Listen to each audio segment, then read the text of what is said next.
Wait a minute. What am I doing here? This isn't about a truck. Just like a year and a half ago, I decided to get an old truck and rebuild it instead of paying for a U-Haul. I've now decided to go ahead and rehab a house instead of paying rent for the rest of my life. So let's get off the road and explain what's going on just a little bit more. Alright, so this is my house. And just like the truck, it needs some help. Rather than, you know, go in debt to get a nice, livable house, naturally I gravitated towards one that was completely run down and that needs a bunch of work.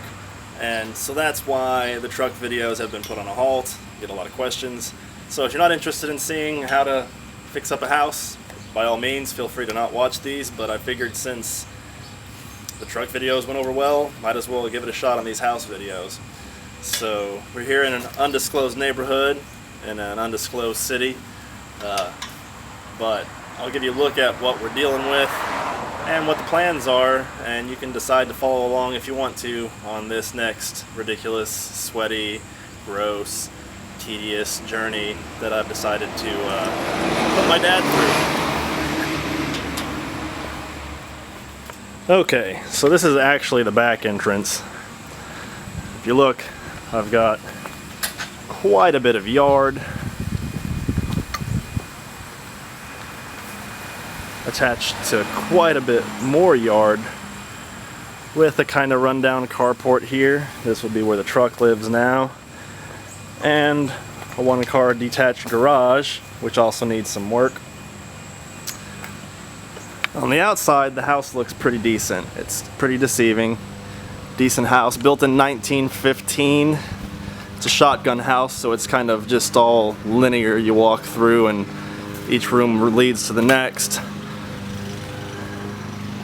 Out front, this was a barber shop for years, so it's got kind of a built-in storefront downstairs. The front porch area technically up here, and then that big yard that we saw from the other side. So not much to it. Looks pretty decent on the outside. Next year I'll probably want to paint it because it's an awful color. But overall, nice, humble little abode, tucked away in a decent neighborhood. It's got 2 different power meters because it used to have a business, but we're going to have to get rid of one of those probably. And the real treat is going inside and seeing the night and day between what's going on outside and what's going on inside. Brace yourself.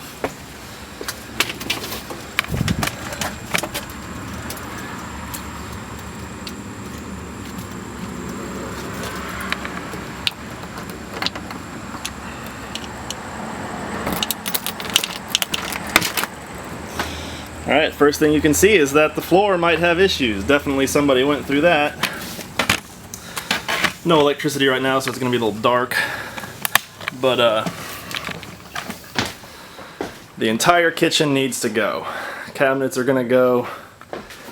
This pantry is going to not exist. I have to step carefully because it's got some kind of sawdust floor. The floor is made of wet sawdust, so if you walk across it, you're gonna fall through.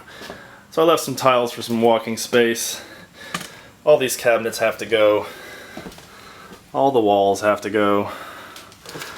The windows have seen better days. Sink is decent. Can reuse that. And hey, I found a Commodore 64 in the attic. So that's cool.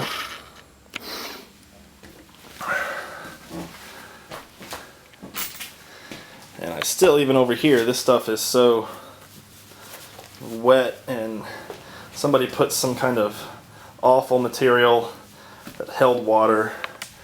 The ceiling at one point had come through. It was already repaired, So the damage that's been done is done though, so that's what we're dealing with. This is the worst room, but on most rehabs, kitchen's gotta go anyway, so why not? Step through, this is the little closet hallway, and tiny bathroom. A lot of reusable stuff in here though. The toilet and tub are reusable, but most of the rest of it's gonna go. Look at that.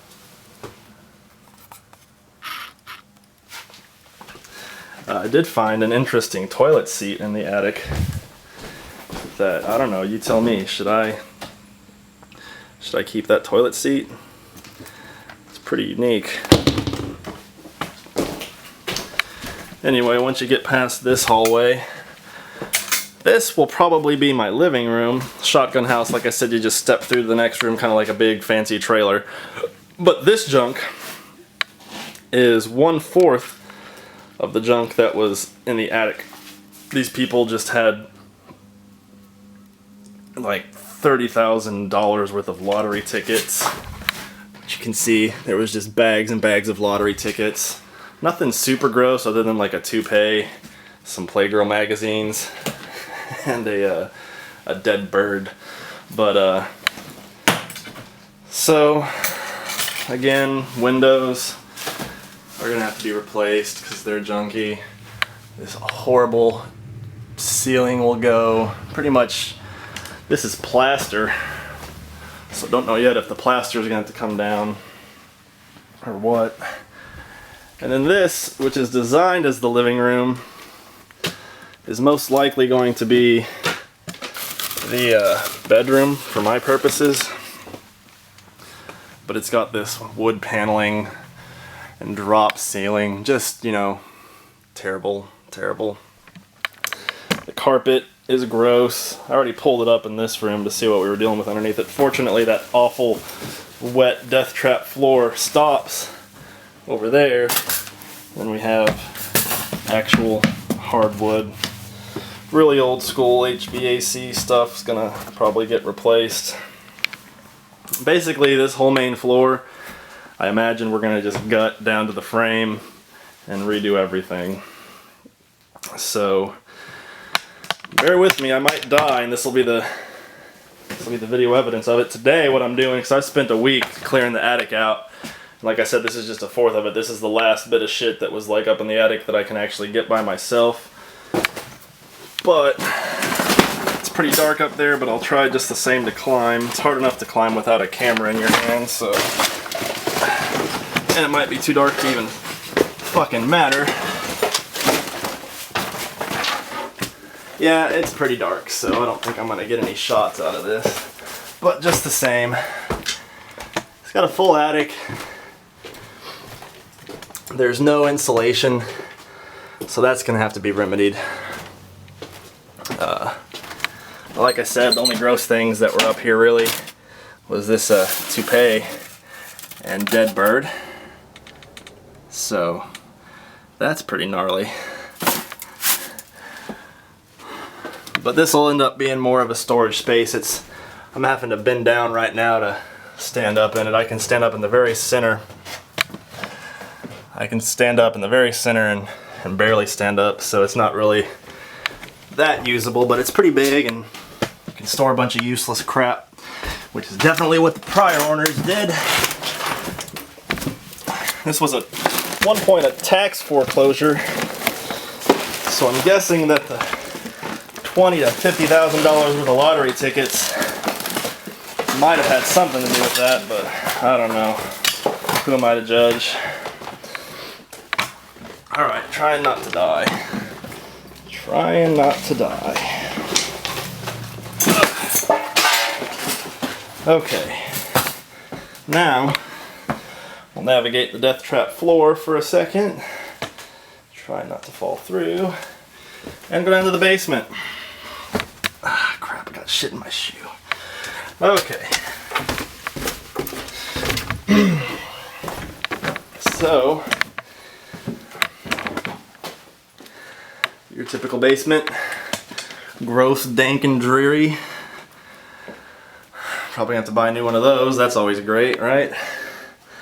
But some slight questionable structural things. This is done right. This is metal post, but this wooden one here, maybe not so much. Probably replace all of this old ducting. It's only got heat right now. But if only I knew someone who was an HVAC guy, right? Dad. Oh, poor Dad. Anyway, this is what was once upon a time a barber shop. We're probably just going to clear out the whole basement and just open it wide up and ignore it for now, focusing all of the money trap stuff on the main floor and getting it livable so I can get in. And then eventually, maybe someday, this can be my comic book store or something. I don't know. But kind of odd to have an old rundown barber shop in your basement. This plaster ceiling I was coming into and pulling out to see what all we had up here. We had the knob and tube, which needs to go. It's actually not wire with knob and tube. This is just a really old vestigial thing, but it just needs to go, obviously, anyway. Kind of concerned that this looks like a big block of concrete being held up by some wooden framing, so gonna have to have someone look at that and tell me if I'm standing beneath a 3-ton death trap or not. But who knows, hopefully not. I'm trying to like carbon date things in the house, so like the attic was filled with lottery tickets and bounce checks going back from 1968 to you know, 1996. But then I found this school picture of some young girl, and she's wearing a Good Charlotte shirt, so I'm guessing this place has been empty since 2002-ish, maybe? Good Charlotte, right? But yeah, all this junk that's in here just needs to go into a dumpster. We'll probably rent a dumpster, stick it out front there, and then just empty the house out into it. See out here, that's where the video started, on the outside there. Oops. Yeah, a hell of a lot of work. Probably would have been easier to spend the money on a house, but shit, that's not nearly as fun. And what am I gonna fill this YouTube channel up with?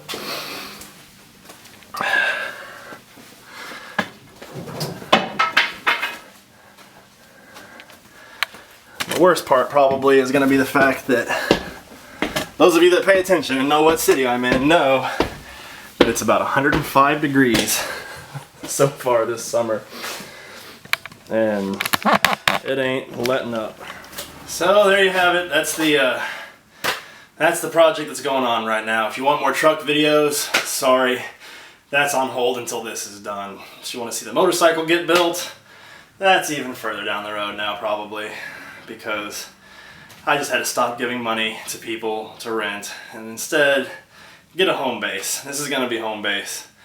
I'm gonna do all this demo stuff myself because Dad doesn't want to and shouldn't have to. He's the HVAC guy. He's got the connections for the other contractors and stuff. We're gonna do as much of it as possible ourselves, but the actual demo and trash hauling is all gonna be me. But I mean, if you're in my area and you want to come and help me destroy the inside of this house, then by all means, stop on by. But until we get to more exciting stuff, I figured this would be a good intro video just to, you know, show you what I'm up to and then be the foundation for a series of videos probably detailing the progress of getting this house from a dilapidated piece of shit to a pretty cool, modernized little 1915 pad. So yeah, obviously I'm not going to film myself hauling all this garbage out. You can use your imagination.